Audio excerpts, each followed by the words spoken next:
இன்னைக்கு நம்ம 9வது அதிகாரத்துக்கு தொடர்ந்து செல்லலாம். ಈ ಒಂದು ದಿವಸದಲ್ಲಿ 9ನೇ ಅಧ್ಯಾಯಕ್ಕೆ ನಾವು ಬರಲ್ಪಡೋಣ. நிறைய காரியங்கள் எழுதப்பட்டிருக்கு. ஒரு முக்கியமான காரியத்தை மாத்திரம் நான் சொல்லிட்டு நான் போயிடுறேன். ಅನೇಕ ಕಾರ್ಯಗಳು ಬರೆಯಲ್ಪಟ್ಟಿದೆ, ಮುಖ್ಯವಾಗಿರತಕ್ಕಂತ ಒಂದು ವಿಷಯಗಳನ್ನು ಹೇಳಿ ಹೋಗ್ತೇನೆ. ಅನೇಕ நேரத்தில் நம்ம என்ன பண்ணுவோம்னா நம்ம யோசனை நம்ம மைண்டை நம்ம யூஸ் பண்ணுவோம். நம்ம ஞானத்தை நம்ம யூஸ் பண்ணி ஆண்டவர் என்ன பிளான் பண்ணிட்டு இருக்காரு, ஏன் இப்படி பண்ணாரு, ஏன் அப்படி பண்ணாரு அப்படின்னு நம்ம கேள்வி கேட்போம். நம்மளுக்கு நம்ம யோசிக்க பார்ப்போம், அது பிளான் திங்க் பண்ண பார்ப்போம். ನಮ್ಮ ಜ್ಞಾನದ ಮೂಲಕವಾಗಿ ದೇವರು ಏಕೆ ಇದನ್ನು ಮಾಡಲ್ಪಟ್ಟಿದ್ದಾರೆ ಎಂಬುದಾಗಿ ಆಲೋಚಿಸುವುದಕ್ಕೆ, ಯೋಚಿಸುವುದಕ್ಕೆ ನಾವು ಪ್ರಯತ್ನಗಳನ್ನು ಮಾಡ್ತೇವೆ. இதுக்கு ஒரு உதாரணத்தை அவர் கொடுக்கிறார். ಇದಕ್ಕೆ ಒಂದು ಉದಾಹರಣೆಯನ್ನು ಕೊಡ್ತಾ ಇದ್ದಾರೆ. ஈசாக்கு ஏசா பிறக்கிறதுக்கு முன்னாடியே தேவன் அவங்க எப்படி இருப்பாங்கன்னு டிசைட் பண்ணிட்டார். ಅಲ್ಲಿ ಏಸವನ್ನು ಹುಟ್ಟುವುದಕ್ಕಿಂತ ಮುಂಚಿತವಾಗಿ ಅವರು ಹೇಗೆ ಇರ್ತಾರೆ ಎಂಬುದಾಗಿ ಅಲ್ಲಿ ದೇವರು ಮೊದಲ ಒಂದು ಕಾರಣಗಳನ್ನು ತಿಳಿಸಲ್ಪಟ್ಟಿದ್ದಾರೆ. 16வது வசனம், 9வது அதிகாரம் 11வது வசனம். 9ನೇ ಅಧ್ಯಾಯದ 11ನೇ ವಚನ. பிள்ளைகள் இன்னும் பிறவாமலும் நல்வினை தீவினை ஒன்றும் செய்யாமலும் இருக்கையில் தேவனுடைய தெரிந்து கொள்ளுதலின் படி இருக்கிற அவருடைய தீர்மானம் கிரியைகளினாலே நிலை நிற்காமல் அழைக்கிறவராலே நிலை நிற்கும்படிக்கு சோ ஆண்டவர் டிசைட் பண்ணிட்டாரு நம்ம எப்படி இருப்போம், என்ன பண்ணுவோம் அப்படின்னு ஆண்டருக்கு எல்லாம் தெரியும். நம்ம லைஃப்ல ದೇವರಿಗೆ ನಾವು ಏನು ಮಾಡ್ತೀವಿ ಎಂಬುದಾಗಿರತಕ್ಕಂತ ಪ್ರತಿಯೊಂದು ಯೋಜನೆ ದೇವರಿಗೆ ಗೊತ್ತಿದೆ.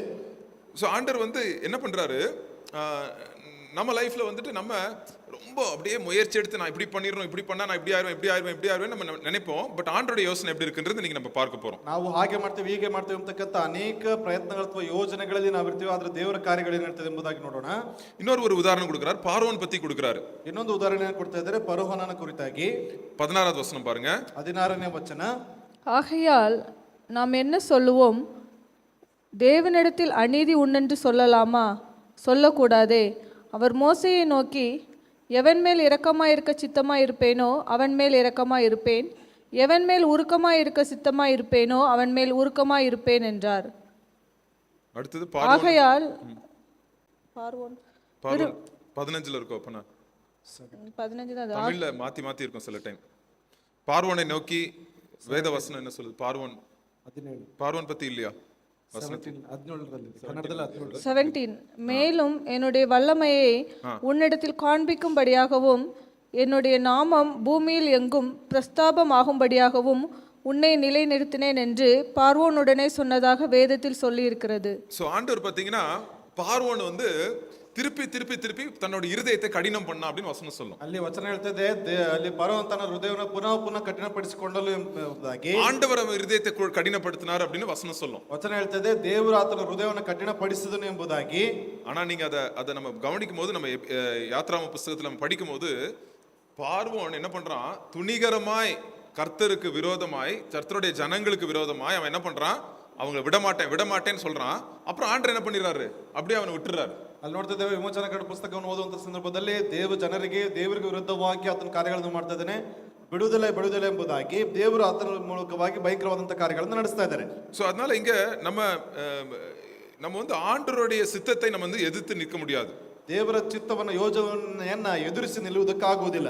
நிறைய பேர் கேட்பாங்க, ஏன் ஆண்டவர் என்ன இப்படி படிச்சிட்டாரு, நான் ஏன் இந்த ஃபேமிலியில பிறந்தேன், நான் ஏன் இப்படி இருக்கிறேன் அப்படின்னு நிறைய கேள்வி கேட்பாங்க. ಅನೇಕರು ಪ್ರಶ್ನೆಗಳನ್ನ ಕೇಳ್ತಾರೆ, ನಾನು ಯಾಕೆ ಮನೆಯಲ್ಲಿ ಹುಟ್ಟಲ್ಪಟ್ಟಿದ್ದೇನೆ, ನನಗೆ ಯಾಕೆ ಹೀಗೆ ಅಂತಕ್ಕಂತ ಅನೇಕ ಪ್ರಶ್ನೆಗಳಲ್ಲಿ ಇರ್ತಾರೆ.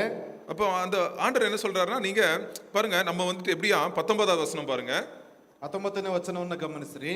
இப்படியானால் அவர் இன்னும் ஏன் குற்றம் பிடிக்கிறார், அவர் சித்தத்திற்கு எதிர்த்து நிற்பவன் யார் என்று என்னுடனே சொல்வாய்.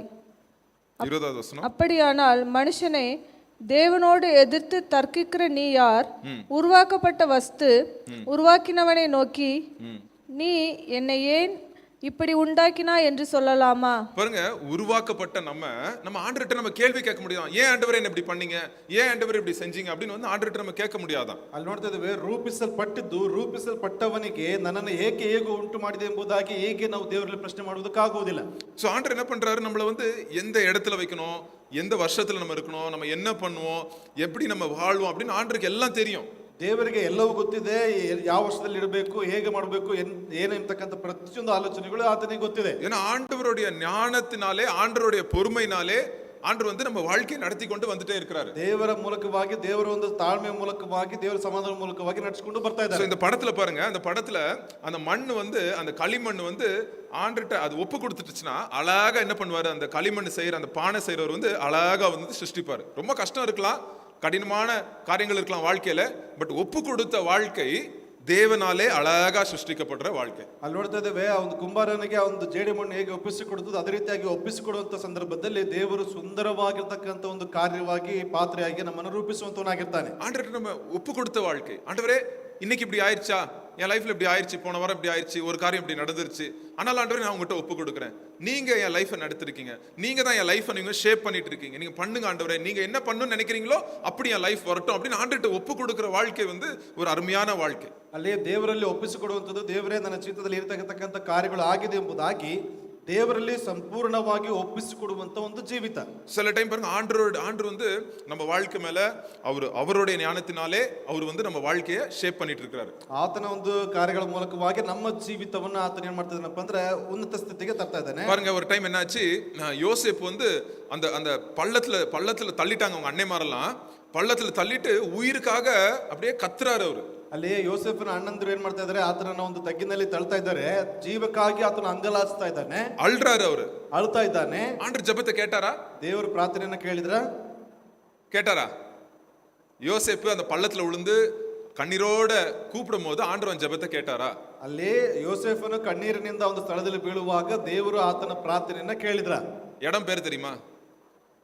பனகிரி நகர்ல தோத்தான், அந்த இடம் பேர் தோத்தான். ಆ ಒಂದು ಸ್ಥಳದ ಹೆಸರು ದೋತಾನ್ ಎಂಬುದಾಗಿ. தோத்தான்ல அந்த பள்ளத்துல தூக்கி போட்டாங்க, கத்துறாரு, அழுறாரு, என்ன காப்பாத்துங்க, என்ன அப்பாட்ட கூட்டு போங்கன்னு அழுறாரு. அனாதையா என்ன பண்ணிடுறாங்க அவங்க அண்ணனுங்க, அவனை விட்டு போயிடுறாங்க. ಅಲ್ಲಿ ದೋತಾನ್ ಎಂಬತಕ್ಕಂಥ ಪ್ರದೇಶದಲ್ಲಿ ಅನಾಥನನ್ನಾಗಿ ಆತನ ತಳ್ಳಿ ಬಿಡ್ತಾ ಇದ್ದಾರೆ, ನನ್ನನ್ನು ಕರೆದುಕೊಂಡು ಹೋಗ್ರಿ ಎಂಬುದಾಗಿ ಅಳುತ್ತಾ ಇದ್ರು ಸಹ ಆತನನ್ನು ಬಿಟ್ಟು ಹೋಗ್ತಾ ಇದ್ದಾರೆ. நீங்க என்ன சொல்லலாம், மனுஷப்படியா நம்ம பார்க்கும்போது ஜெபமே கேட்கப்படலப்பா, என்னப்பா ஜெபிச்சா ஆண்டவர் பதிலே கொடுக்கல.